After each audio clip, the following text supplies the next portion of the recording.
Assalamualaikum warahmatullahi wabarakatuh. Selamat sore Mbak Kinkin dan teman-teman semua. Perkenalkan, nama saya Rahel Arcita Salwa dari kelas B dengan NIM 14106211 dengan nomor hadir 33.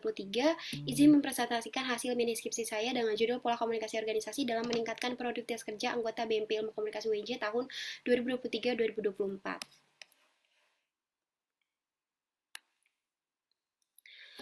Ini ada daftar isinya, lalu bab 1 pendahuluan, yaitu ada latar belakang.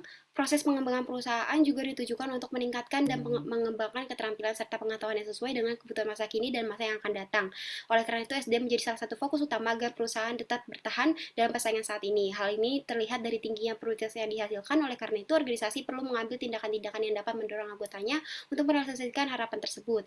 Komunikasi merupakan pertukaran pesan baik secara verbal maupun non-verbal yang bertujuan untuk mengubah tingkah laku.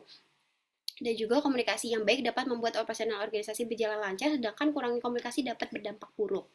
Ada perumusan masalah. Di sini ada bagaimana komunikasi organisasi dalam BMP Ilmu Komunikasi UNJ, bagaimana produktivitas kerja dalam BMP Ilmu Komunikasi UNJ, dan juga apakah terdapat pola komunikasi organisasi terhadap produktivitas kerja anggota BMP Ilmu Komunikasi UNJ. Yaitu setelah itu ada tujuan penelitian untuk mengetahui komunikasi organisasi dalam BMP Ilmu Komunikasi UNJ, untuk mengetahui produktivitas kerja dalam BMP Ilmu Komunikasi UNJ, dan yang terakhir untuk mengetahui pola komunikasi organisasi terhadap produktivitas kerja anggota BMP Ilmu Komunikasi UNJ. Manfaat penelitian dalam hal akademis yaitu untuk berkontribusi dalam pengembangan pengetahuan di bidang ilmu komunikasi yang berkaitan dengan komunikasi organisasi, yakni produktivitas kerja. Lalu dalam manfaat praktis, penelitian ini diharapkan dapat memberikan wawasan yang berharga serta pembelajaran yang berguna baik bagi penulisnya maupun bagi praktisi komunikasi lainnya. Selanjutnya ada landasan teori di bab 2 yaitu konsep komunikasi organisasi. Misalnya dalam konteks olahraga, organisasi memiliki peran yang krusial. Media seringkali menunjukkan kegembiraannya saat mengulas kemenangan tim tanpa nama atas lawannya karena kemampuan organisasi yang terjalin di dalamnya. Sementara kita memiliki latar belakang yang mengutamakan perorganisasian, sebagian besar dari kita menjadi bagian dari berbagai kelompok organisasi. Kita berupaya untuk menjadi anggota yang berkontribusi maksimal dalam organisasi dan mengharapkan manfaat spesifik dari keterlibatan kita dalam kegiatan yang terorganisir. Selanjutnya ada konsep produktivitas kerja, merujuk pada tingkat kegiatan produktif. Menurut Bernardin dan Russell yang dikutip oleh Atzgen tahun 2008, konsep produktivitas kerja mengacu pada perbandingan hasil produksi yang diperoleh atau output terhadap sumber daya atau input yang digunakan. Selanjutnya ada review literatur. Di sini penelitian sebelumnya berjudul Pengaruh Kinerja Komunikasi dan Iklim Komunikasi Organisasi terhadap Produktivitas Kerja Birokrasi Pemprov DKI Jakarta. Tujuannya adalah untuk melihat pengaruh kinerja komunikasi dan iklim organisasi terhadap produktivitas kerja birokrat Pemprov DKI pada kepemimpinan Basuki Cahayapurnama atau Ahok dan Anies. Selanjutnya adalah penelitian berjudul Pengaruh Disiplin Kerja, Iklim Organisasi, dan Komitmen Organisasi terhadap Produktivitas Kerja Guru, yaitu tujuannya untuk menguji dan menganalisis pengaruh disiplin kerja, iklim organisasi, dan komitmen organisasi terhadap produktivitas kerja pada Sekolah Dasar Islam Asidi Kias di Ciledug. Penelitian serupa juga dilakukan sebelumnya oleh Muhammad Hasan, yaitu komunikasi organisasi dan pengawasan SDM terhadap produktivitas kerja PT XYZ di Tangerang. Metode yang digunakan adalah metode kuantitatif. Penelitian lainnya berjudul Pengaruh Budaya Organisasi terhadap Produktivitas Kerja Pegawai di Pemerintah Daerah.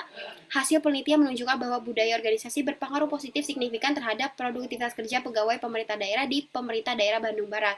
Penelitian selanjutnya berjudul Budaya Organisasi, Motivasi, dan Komunikasi terhadap Produktivitas Kerja Karyawan Dinas Lingkungan Hidup Kabupaten Wonogiri. Tujuannya adalah untuk mengetahui pengaruh simultan antara budaya organisasi, motivasi, dan komunikasi terhadap produktivitas pegawai Dinas Lingkungan Hidup Kabupaten Wonogiri.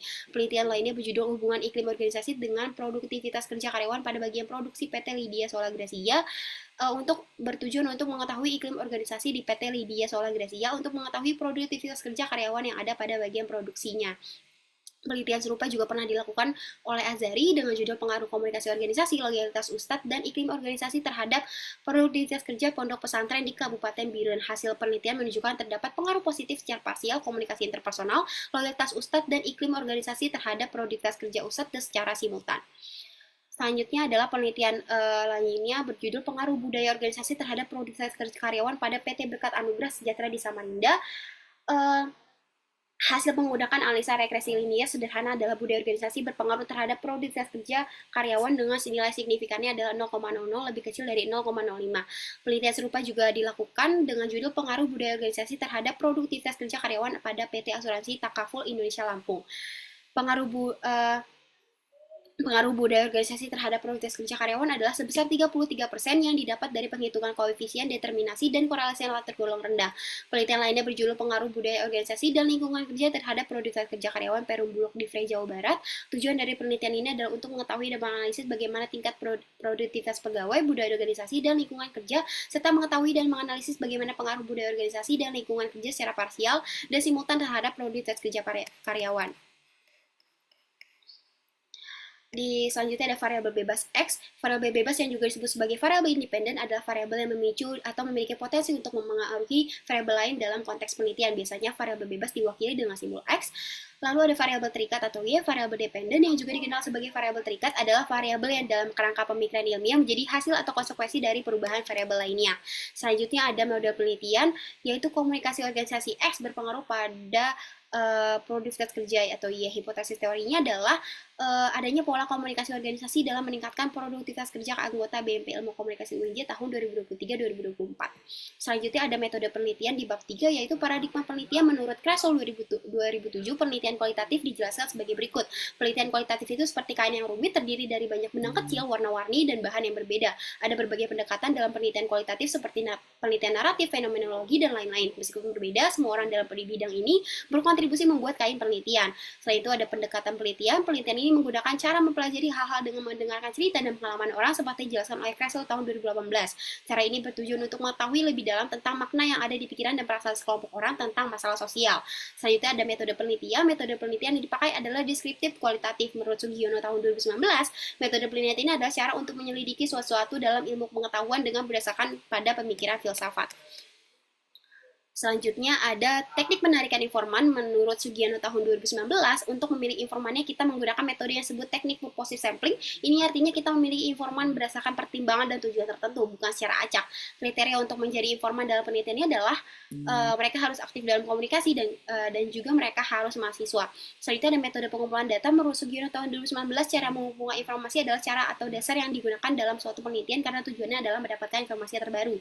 Cara mengumpulkan informasi dalam penelitian ini terbagi menjadi dua, yaitu cara mengumpulkan informasi langsung dan tidak langsung. Informasi langsung itu seperti turun langsung ke lapangan, dan wawancara, observasi, dan dokumentasi adalah pengumpulan informasi langsung yang akan digunakan dalam penelitian ini. Kalau tidak langsung itu seperti menggunakan studi literatur yang digunakan dari beberapa buku. Selanjutnya ada metode pengumpulan data, yaitu keabsahan data. Dalam penelitian ini digunakan metode triangulasi sumber data. Triangulasi sumber data artinya mencari informasi yang benar dan menggunakan beberapa cara dan sumber data yang berbeda. Selanjutnya ada coding. Pada tahap pengkodean, data mentah diubah menjadi format standar. Dalam penelitian ini digunakan metode pengkodean terbuka karena itu adalah cara dasar untuk menandai konsep-konsep dalam analisis data kualitatif. Selanjutnya ada metode analisis data. Dalam penelitian ini, cara kita menganalisis data menggunakan teknik yang disebut dengan teknik analisis interaktif model Miles dan Huberman tahun 1994. Menurut Punch, seperti yang disebutkan dalam Prayoga dan Primadani tahun 2021, ada 3 tahap dalam cara kita mengolah data ini, yaitu mengurangi data, menampilkan data, dan menarik serta memeriksa kesimpulan. Selanjutnya ada strategi penilaian. Strategi penelitian kualitatif adalah rencana dan pendekatan yang digunakan dalam penelitian untuk memahami fenomena sosial, budaya, atau perilaku. Ini melibatkan pemilihan metode teknik pengumpulan data dan analisis yang sesuai dengan tujuan penelitian. Selanjutnya adalah keterbatasan dan kelemahan penelitian. Salah satu keterbatasan yang muncul dalam penelitian ini adalah terkait dengan aspek waktu yang terbatas untuk menyelesaikan seluruh rangkaian penelitian. Keterbatasan ini kemudian berdampak pada aspek lain dalam penelitian ini seperti mengumpulkan jumlah sampel optimal, mempunyai sampel yang representatif, serta pemahaman yang lebih mendalam terkait fokus penelitian ini. Kelemahan penelitian ini ada beberapa yang dapat diidentifikasi, seperti contohnya adalah di mana beberapa bagian mungkin masih kurang rinci dan memerlukan penjelasan yang lebih mendalam. Selain itu, kurangnya referensi dan sumber informasi yang mendukung juga menjadi faktor yang mempengaruhi kualitas penelitian ini, sehingga mengakibatkan hasil penelitian yang masih memiliki keterbatasan dalam hal kredibilitasnya. Di sini juga ada daftar pustakanya. Selanjutnya adalah lampiran. Yang pertama ada data masalah dan uniqueness. Peneliti berpendapat bahwa pendekatan campuran metode akan lebih efektif dalam penelitian ini, tetapi karena keterbatasan pengetahuan dan keahlian, penelitian belum dapat menerapkannya sepenuhnya. Setiap aspek akan lebih menarik jika melibatkan responden yang lebih luas. Keunikan dari penelitian ini adalah eksplorasi tentang bagaimana komunikasi organisasi dapat mempengaruhi produktivitas kerja menggunakan teori belajar sosial untuk mengukur dampaknya pada perilaku dan sikap para anggota. Yang kedua ada daftar pertanyaan penelitian. Di sini ada ada 5 pertanyaan yang akan saya ajukan kepada informan, yaitu bagaimana pola komunikasi organisasi yang diterapkan dalam BMP Ilmu Komunikasi UNJ pada periode 2023-2024 untuk meningkatkan produktivitas kerja anggotanya. Yang kedua, apa saja strategi komunikasi yang digunakan oleh BMP Ilmu Komunikasi UNJ dalam mencapai peningkatan produktivitas kerja anggota selama tahun 2023-2024, bagaimana persepsi anggota BMP Ilmu Komunikasi terhadap efektivitas pola komunikasi organisasi yang diterapkan untuk meningkatkan produktivitas kerja selama periode 2023-2024. Yang keempat, apakah terdapat faktor-faktor penghambat dalam implementasi pola komunikasi organisasi yang berdampak pada produktivitas kerja anggota BMP Ilmu Komunikasi UNJ tahun 2023-2024? Dan yang terakhir, bagaimana evaluasi dari penerapan pola komunikasi organisasi dalam meningkatkan produktivitas kerja anggota BMP Ilmu Komunikasi UNJ selama periode 2023-2024? Dan rekomendasi apa yang dapat diberikan untuk perbaikan di masa mendatang? Mungkin cukup sekian presentasi dari saya, kurang lebihnya mohon maaf. Wassalamualaikum warahmatullahi wabarakatuh.